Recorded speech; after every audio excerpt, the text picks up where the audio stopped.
Hello friends, welcome back to my YouTube channel. My name is Mejam, nursing officer AIIMS Bhopal. कैसे हैं आप सब लोग? उम्मीद करता हूँ आप सब लोग अच्छे होंगे।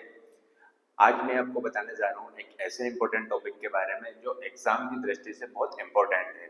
नॉर्थ साइड जैसे बड़े एग्जाम और नर्सिंग के हर एग्जाम में इससे रिलेटेड एक क्वेश्चन पूछा जाता है।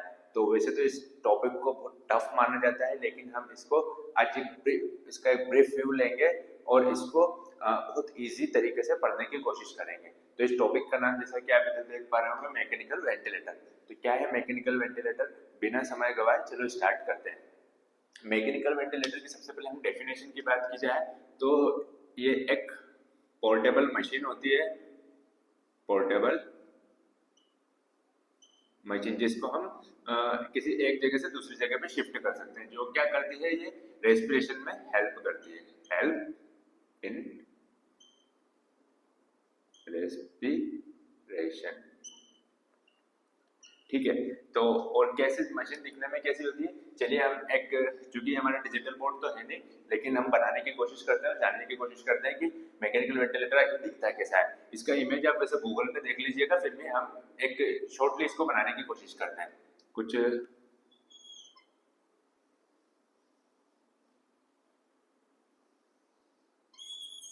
इस तरह से एक मशीन दिख जाती है हमको, जिसमें एक ऊपर एक डिस्प्ले होता है। डिस्प्ले के अंदर यहाँ हमें कुछ पैरामीटर सेट करना होते हैं। दो, तीन, यहाँ इसके लिए स्विच होते हैं।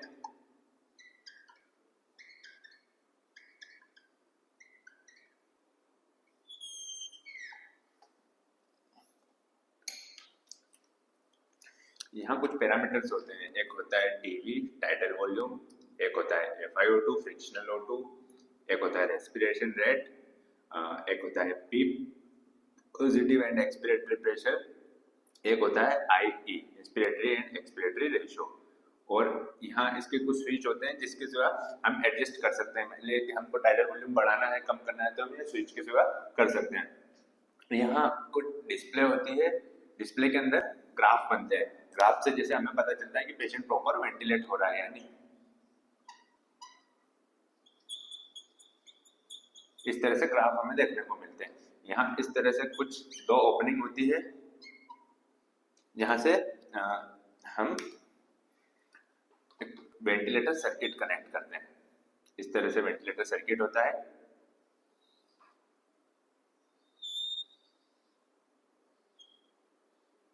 इस सर्किट के यहाँ एक HME फिल्टर हमें कनेक्ट करना होता है।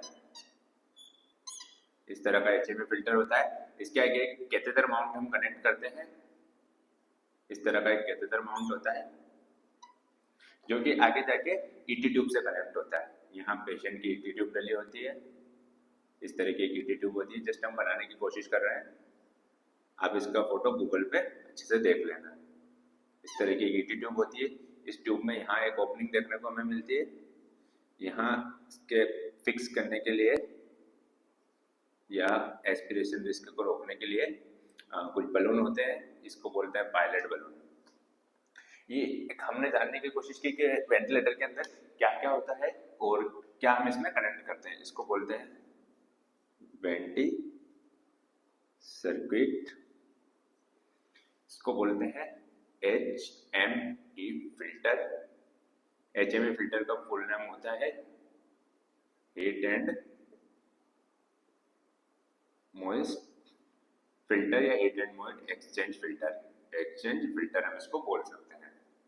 ये होता है कैथ माउंट, या हम कैथेटर माउंट भी इसको बोल सकते हैं। Cath mount. ये होती है ET tube. ET tube. ET tube में यहाँ जो ओपनिंग होती है इसको बोलते हैं मर्फी आई। एक होता है मर्फी साइन, जो कि अलग होता है, डिजीज कंडीशन से रिलेटेड होता है। इस यहाँ जो बोलते हैं इसको मर्फी आई बोलते हैं। और यहाँ कुछ बलून होते हैं जिसमें हम 5 से 7 ml पायलट बलून में एयर पुश करते हैं, जो कि इसको फुलाने का काम करता है और ये फूल कर पेशेंट को एस्पिरेशन रिस्क को कम करता है और ट्यूब को फिक्स करके रखता है। और इसको मेजर करने के लिए हम 80 प्रेशर मैनोमीटर से हम इसको मेजर करते हैं। और इसका प्रेशर हमेशा 20 to 30 सेंटीमीटर H2 होना चाहिए। एक एवरेज की हम बात करें तो 25 सेंटीमीटर H2 हम इसको मान सकते हैं। इस तरह का वेंटिलेटर होता है। आप उम्मीद करता हूँ आप इतना समझ पाएंगे। इन सब का इमेज जो है आप गूगल पे देख लीजिएगा, क्योंकि कई बार इमेज से भी डायरेक्ट क्वेश्चन पूछा गया है। एग्जाम में फोटो दे देते हैं और पूछ लेते हैं कि ये क्या है बताओ, उसमें वेंटिलेटर का फोटो आ सकता है, वेंटिलेटर सर्किट का आ सकता है, ईटी ट्यूब का आ सकता है, एचएमए फिल्टर, केस माउंट और ईटी प्रेशर मैनोमीटर, इन सबका फोटो आ सकता है। इतना आपको समझ में आया है। तो अब हम इसको इरेज करके मैं इन सब के बारे में आपको बताता हूँ कि ये सब क्या होता है, कितना नॉर्मल होता है और किन किन कंडीशंस में हमको वेंटिलेटर लगाने की जरूरत पड़ती है। तो चलिए आगे बढ़ते हैं हम।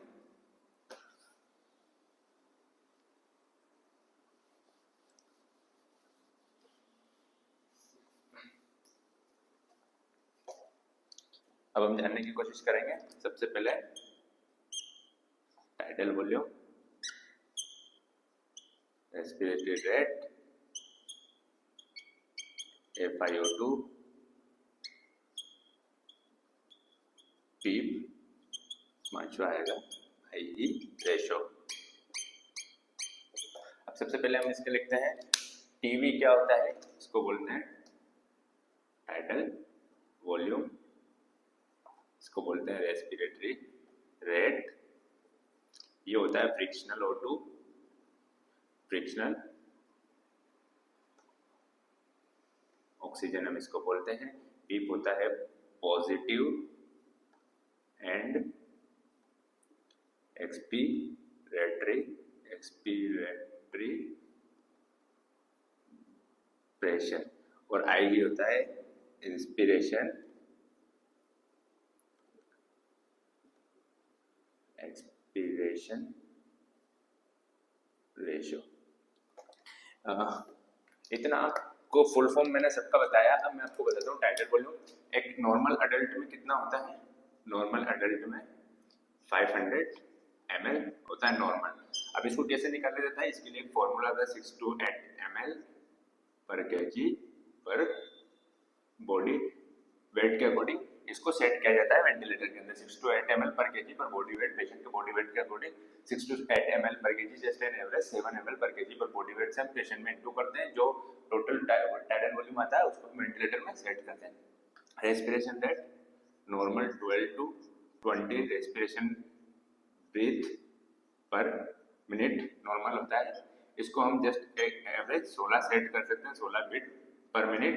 और इसके अलावा ये डिपेंड करता है कि पेशेंट अडल्ट है, चाइल्ड है या न्यूनेट या हम कह सकते हैं इन्फेंट, इस पे भी ये डिपेंड करता है। उसकी एज के अकॉर्डिंग अगर बच्चा है तो उसमें रेस्पिरेशन रेट ज़्यादा रखना होती है।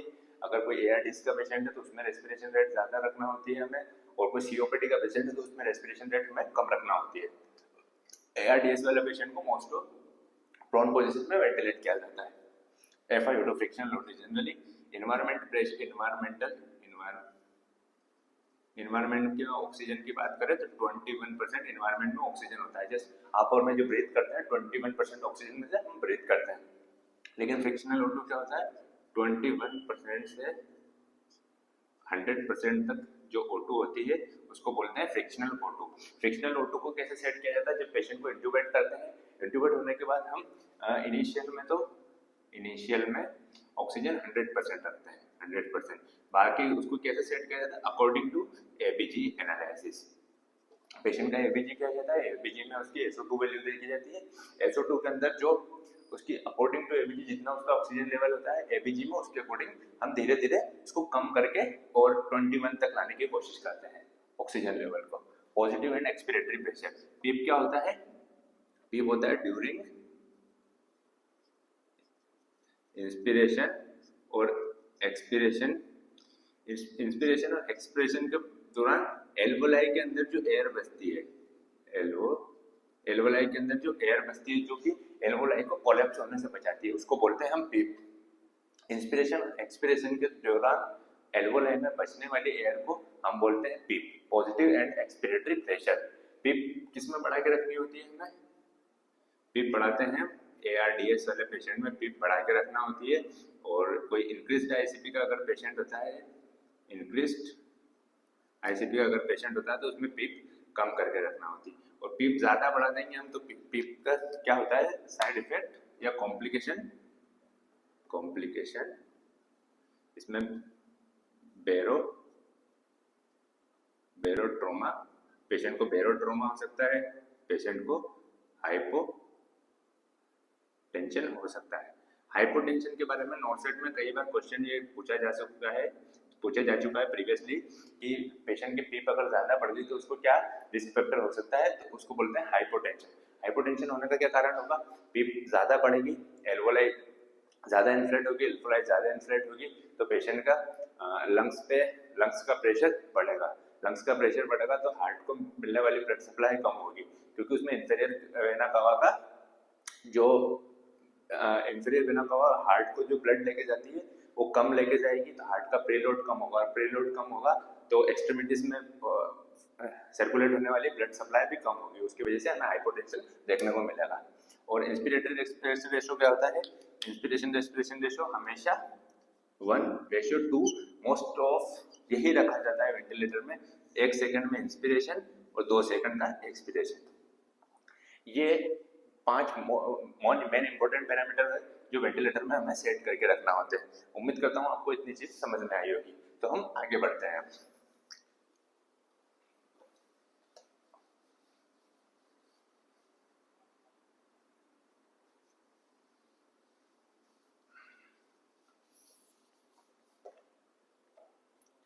अब इंडिकेशन क्या क्या होते हैं, किस किस कंडीशन में हमें पेशेंट को वेंटिलेटर की जरूरत पड़ती है, ये हम जानने की कोशिश करते हैं। इसके इंडिकेशन होते हैं, हमें पेशेंट का सबसे पहले तो पेशेंट का जीसीएस अगर कम है लेस देन 7, अगर जीसीएस है 7 या लेस देन 7 तो हमें पेशेंट को इंट्यूबेट करने की जरूरत पड़ेगी। पेशेंट अगर अनकॉन्शियस है, सेमी कॉन्शियस है, कुछ ट्रॉमा हुआ है उसको जिसकी वजह से उसको लाइफ थ्रेटनिंग कंडीशन हो गई है, लाइफ थ्रेटनिंग कंडीशन हो गई है, उसमें हमको करने की जरूरत पड़ेगी। उसके सिवा उसको रेस्पिरेटरी डिफिकल्टी, उसके सिवा पेशेंट का कोई ऑपरेशन होने वाला है, ऑपरेशन में मोस्टली जीए देते हैं, जनरल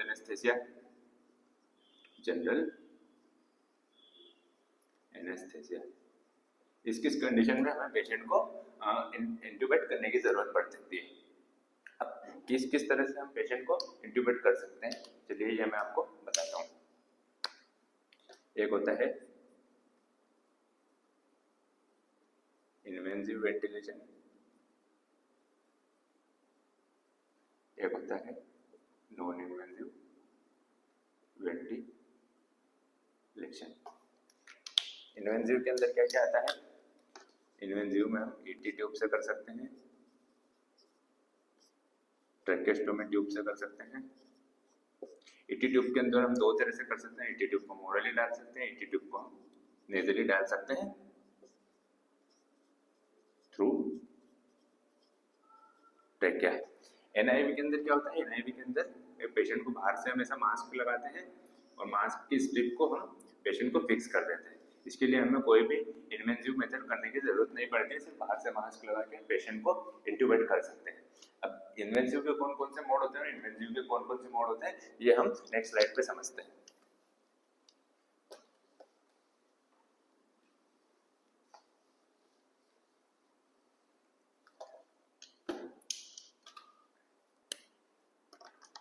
अब हम बात करते हैं, सबसे पहले हम बात करते हैं एनआईवी,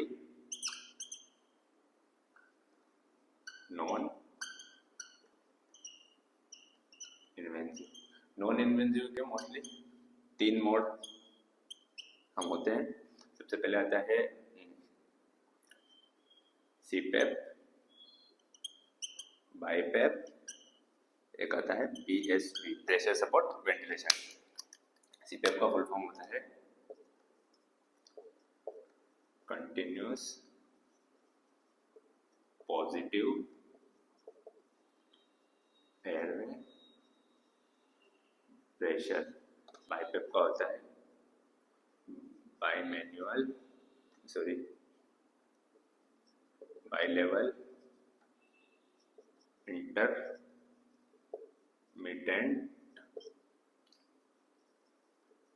पॉजिटिव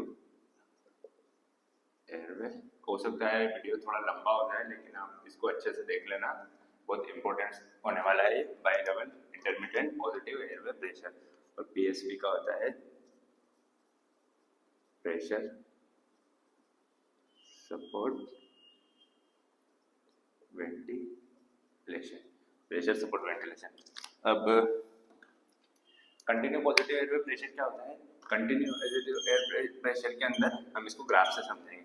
मशीन जो है, मशीन जो होती है वो कंटिन्यू पेशेंट को प्रेशर के साथ हवा देती है, प्रेशर के साथ एयर देने का काम कर रहा है। जब पेशेंट इनहेल करेगा तो उसको एयर के साथ इनहेलेशन करने में इजी होगा, एयर के साथ प्रेशर से इनहेल करने में इजी होगा। लेकिन वो जब एक्सहेल करेगा तो उसको रेसिस्टेंट फील होगा, क्योंकि जैसे मशीन प्रेशर से हवा दे रही है और इधर से पेशेंट भी एक्सहेल करने की कोशिश करता है, तो उसको ऐसे जब ये मशीन प्रेशर से हवा दे रही है, ये पेशेंट एक्सहेल करने की कोशिश कर रहा है, तो उसको रेसिस्टेंट फील होगा, तो उसको एक्सहेल करने में थोड़ी सी प्रॉब्लम होगी। इसके लिए इसका ग्राफ बनेगा, इनहेलेशन का अच्छे से बनेगा, एक्सहेलेशन का उसको थोड़ा सा रेसिस्टेंट फील होगा। ये इनहेल एक्सहेल, इनहेलेशन एक्सहेल, इस तरह का ग्राफ हमको इसमें देखने को मिलेगा। कंटिन्यू नाम से देखो क्लियर है, continue positive air pressure, continue pressure से हवा देगी मशीन। बाइब्रेट क्या होता है? बाइब्रेट में हमको एक्सपिरेशन, इंस्पिरेटरी और एक्सपिरेटरी प्रेशर हम इसके अंदर प्रेशर पहले से हम सेट कर सकते हैं। मोस्टली इंस्पिरेशन रखा जाता है 12 और एक्सपिरेशन रखा जाता है 6। इसको अकॉर्डिंग टू एनेस्थेटिक इसको 5, 10, 5, 10 भी रख सकता है, 7, 14 भी रख सकता है, लेकिन नॉर्मली जनरली मैं बात करूँ 6, 12 रखा जाता है। 6, 12 में क्या होता है? उसको मशीन इनहेलेशन के टाइम 12 के प्रेशर से एयर देगी और एक्सेलेशन के टाइम उसको 6 का प्रेशर लगेगा। मतलब 6 का प्रेशर से मशीन उसको हवा दे रही है, तो ये मेरा हार्ट, ये पेशेंट है, ये इनहेलेशन मान लिया, ये प्रेशर मान लीजिए। ये पेशेंट को प्रेशर से हवा देगी तो इजीली अंदर जाएगा, यानी इजीली वो इंस्पिरेट कर पाएगा। लेकिन जब एक्सहेल करेगा पेशेंट, तब उसको इसके अंदर ज्यादा रेसिस्टेंट फील हो रहा था, ऐसे दोनों तरफ से सेम प्रेशर लग रहा था। एक्सेलेशन में क्या होगा? इसमें हमने 6 का प्रेशर सेट किया हुआ, यानी मशीन थोड़ी सी कम उसको प्रेशर से हवा देगी तो पेशेंट इजीली एक्सहेल कर पाएगा। यानी इंस्पिरेशन में 12 और एक्सेलेशन में 6 का प्रेशर लगेगा। तो इसके अंदर हमें ग्राफ इस तरह से देखने को मिलेगा। इसको बोलते हैं by level intermediate positive air pressure. Pressure support volume में क्या होता है? इसके अंदर टोटल काम पेशेंट का रहेगा, टोटल वर्क, टोटल इंस्पिरेशन और एक्सपिरेशन पेशेंट खुद करेगा, पेशेंट खुद करेगा। इसमें मशीन क्या करेगी? मशीन सिर्फ पेशेंट की हेल्प करने में काम आएगी। जैसे मान लो पेशेंट सांस ले रहा है, धीरे सांस ले रहा है, तो मशीन उसको साथ में थोड़ा सा प्रेशर से हवा देगी। पेशेंट जब एक्सहेल कर रहा है तो उसमें भी मशीन हेल्प करेगी। इंस्पिरेशन और एक्सपिरेशन में मशीन सिर्फ हेल्प करती है। ये था नॉन इन्वेंसिव के बारे में। अब मैं बात करूंगा इन्वेंसिव वेंटिलेशन के बारे में।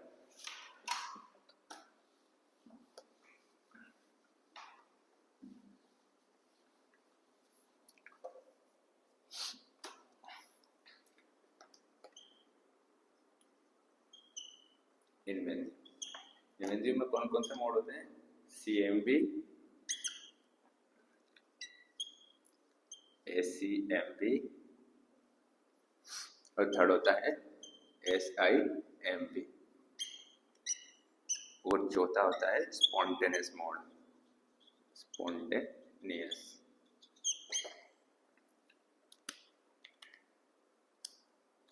CMV क्या होता है? Control mandatory ventilation, control mandatory ventilation. Control mandatory ventilation में हमें क्या होता है? इसमें पेशेंट कुछ नहीं करता है, टोटली डिपेंड होता है वेंटिलेटर पे, यानी जो कुछ करना होता है फुल काम वेंटिलेटर का होता है, फुल वर्क वेंटिलेटर। यानी इंस्पिरेशन और एक्सपिरेशन दोनों कौन कराएगा? वेंटिलेटर कराएगा। इसमें पेशेंट को क्या होना जरूरी है? पेशेंट फुल सेडेट रिलैक्स होना चाहिए पेशेंट की मसल्स पूरी तरह से रिलैक्स होना चाहिए।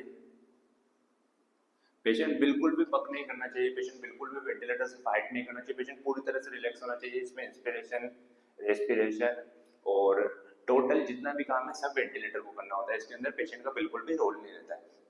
सेकंड आता है एसीएमपी। एसीएमपी के बारे में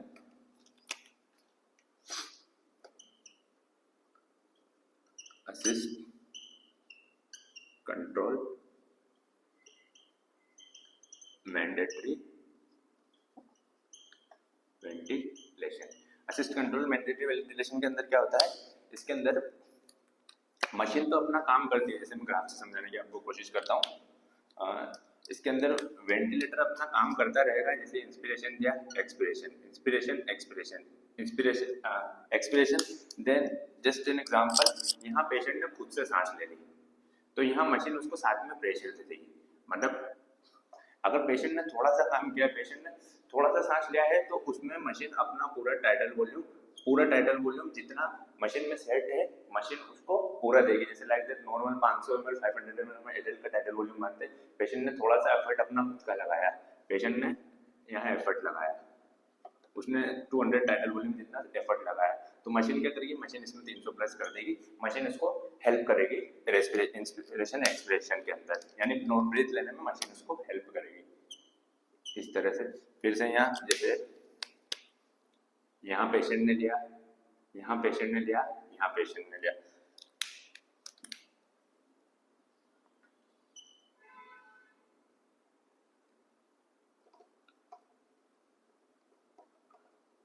इस तरह से यहाँ मशीन उसको हेल्प करेगी टाइटल वॉल्यूम देने में। टाइटल वॉल्यूम ये होता है असिस्ट कंट्रोल, जो नाम से क्लियर है, मशीन असिस्ट करेगी।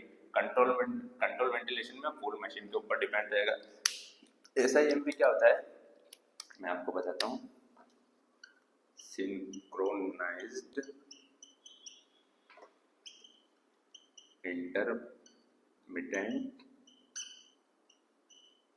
मैंडेटरी वेंटिलेशन, या वेंटिलेटर आप बोल सकते हैं, इसको वेंटिलेटर भी बोल सकते हैं, कोई दिक्कत नहीं है। एसआईएमपी मोड के अंदर क्या होता है, इसके अंदर पूरा काम पेशेंट करता है लेकिन थोड़ी थोड़ी हेल्प मशीन करती है।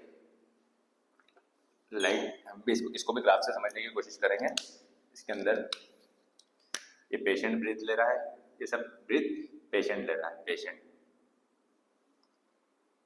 लेकिन पेशेंट यहाँ ब्रीथ नहीं ले पाया। लाइक यहाँ पेशेंट ने नहीं किया तो यहाँ मशीन ने हेल्प कर दी, फिर यहाँ मशीन ने हेल्प कर दी, यहाँ मशीन ने हेल्प कर दी। यहाँ पे बीच बीच में पेशेंट को मशीन हेल्प करती है, बाकी सारा काम पेशेंट को खुद करना होता है। यहाँ पेशेंट खुद पर डिपेंडेंट होता है लेकिन बीच बीच में मशीन उसको हेल्प करती है। समझे ना आप मैं क्या कहना चाह रहा हूँ। उसके बाद होता है एक mode spontaneous mode. Spontaneous mode को हम विनिंग भी बोलते हैं, जिसके अंदर पेशेंट को वेंटिलेटर से बाहर लाने की कोशिश की जाती है। लाइक पेशेंट इंट्यूबेटेड तो इसमें होता है, इंट्यूबेटेड, लेकिन इसके अंदर सिर्फ FiO2 ऑक्सीजन सपोर्ट हम पेशेंट को देते हैं 21% करके, या अकॉर्डिंग टू उसकी नीड। बाकी पूरी ब्रीथ पेशेंट को खुद को लेना होती है। अगर वो सांस ले लेके थक जाता है, वो नहीं कंट्रोल कर पाता है या नहीं सपोर्ट कर पाता है, तो हम उसको इस पे या इस मोड पे बाद में डाल देता है, according anaesthetic according to patient need उसको शिफ्ट कर देता है। तो ये इन्वेंसिव मोड के बारे में था। अब वेंटिलेटर से क्या क्या सवाल बन सकते हैं हम उसके बारे में डिस्कशन करते हैं।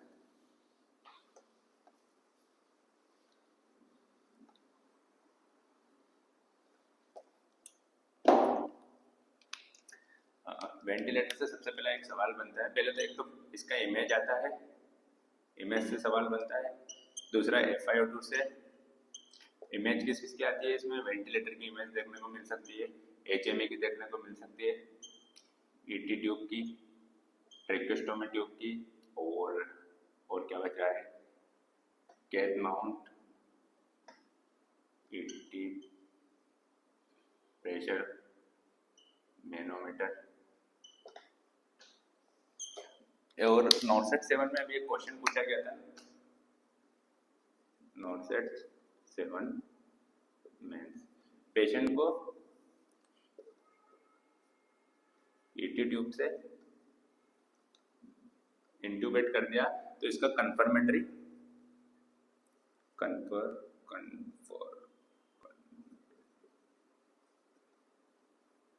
कैसे हम कंफर्म करेंगे कि पेशेंट की ईटी ट्यूब ट्रेकिया के थ्रू लंग्स में गई है। तो इसके लिए अगर आप एक्सरे सोच रहे हैं तो एक्सरे इसके लिए बिल्कुल गलत होगा, एक्सरे से हम नहीं करते हैं। इसके लिए सबसे अच्छा और बेस्ट जवाब होता है ईटी CO2 हमें पेशेंट का देखना होता है। नोटसेट मेंस में क्वेश्चन पूछा गया है, इसके लिए इसका आंसर जाएगा ईटी CO2। नॉर्मल पेशेंट का ईटी CO2 कितना होता है 35 to 45 mmHg। ईटी CO2 हमको पेशेंट का मोस्टली देखना होता है। ईटी CO2 से हम कंफर्म कर देते हैं कि पेशेंट का ट्यूब प्रॉपर पोजीशन पे है या नहीं है। और एक क्वेश्चन और बनता है पिपिक प्रेशर के बारे में। पिपिक प्रेशर इसको हम बोलते हैं ये नॉर्मली हम कंसिडर करते हैं 30 और मतलब 30 to 40 और एवरेज किया जाए तो 30, 20 to 40 और एवरेज किया जाए तो 30। ये किस किस कंडीशन में पिपिक प्रेशर बढ़ा हुआ आ सकता है? पिपिक प्रेशर बढ़ा हुआ किस कंडीशन में आ जाएगा? ये तो ट्यूब किंक हो रही हो, पेशेंट फाइट कर रहा हो, fight with vanity, patient tube fight कर रहा हो, ट्यूब बाइट कर रहा हो और उसके सिवा सक्शन हो, सेक्रेशन ट्यूब के अंदर जमा हो गई हो, ओवरऑल ट्यूब ब्लॉक हो गई हो। ये कंडीशन में पिपिक प्रेशर बढ़ा हुआ आता है। पिपिक प्रेशर कम किस कंडीशन में आ सकता है? पिपिक लो। ये किस में आएगा? या तो ट्यूब वेंटी सर्किट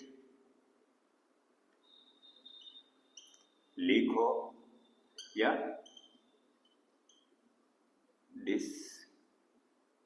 डिस्कनेक्ट हो गया। इस पूरे के अंदर हमारी नर्सिंग रिस्पॉन्सिबिलिटी पूछी जाती है कि ऐसी कोई सिचुएशन दे दें हमें और हमसे पूछे कि इसमें आपकी नर्सिंग रिस्पॉन्सिबिलिटी क्या होगी, तो इसमें हमारी नर्सिंग रिस्पॉन्सिबिलिटी बनती है नर्सिंग रिस्पॉन्सिबिलिटी हमको सबसे पहले मशीन पेशेंट से लेके मशीन तक, patient to machine circuit check करना होता है।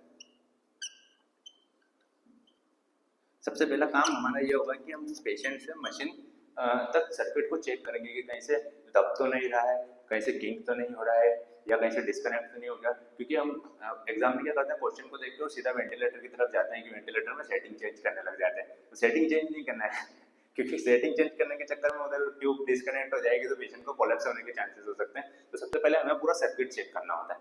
अगर एयरवे में कुछ रेसिस्टेंट आ रहा है, मान लो सक्शन की वजह से ट्यूब ब्लॉक हो रही है, तो अच्छे से सक्शन करना है। पेशेंट ट्यूब को बाइट कर रहा है तो एनेस्थेटिक या जो भी डॉक्टर ऑन ड्यूटी उसको पूछ के पेशेंट को सेडेट करता है, फुल रिलैक्स करना है। ये सब चीज़ें हमें करना होती है, मतलब कंजर्वेटिव मैनेजमेंट हमें करना होता है। और वेंटिलेटर लीक का अलार्म आ रहा है तो ये मतलब या तो कहीं ना कहीं सर्किट लीक हो रहा है या सर्किट डिस्कनेक्ट है, तो ये सब चीज़ें हमें देखना होती है। तो ये था वेंटिलेटर के संबंधित जो भी क्वेश्चन आ सकते हैं, इसके फुल फॉर्म से क्वेश्चन पूछे जा सकते हैं। आप इन सभी की इमेज एक बार गूगल पे कर लेना, क्योंकि हमारा बोर्ड डिजिटल बोर्ड है नहीं, तो हमने एक सिर्फ बनाने की कोशिश की कि कैसा हो सकता है। और मेरे बोलने में मैंने हो सकता है कि मैंने बोल को छोड़ दिया हो, लिखा कुछ हो, कुछ और हो। अगर बाय मिस्टेकली ऐसा किया हो मैंने, वैसे मैं देख लूंगा, तो आप कमेंट में पुट कर देना, मैं उसको नेक्स्ट वीडियो में सही से आपको बता दूंगा। और ऐसी इन्फॉर्मेटिव वीडियोस के लिए बने रहिए हमारे साथ। Thank you so much. अगर आपको ये वीडियो अच्छी लगी हो तो चैनल को लाइक और सब्सक्राइब कीजिए।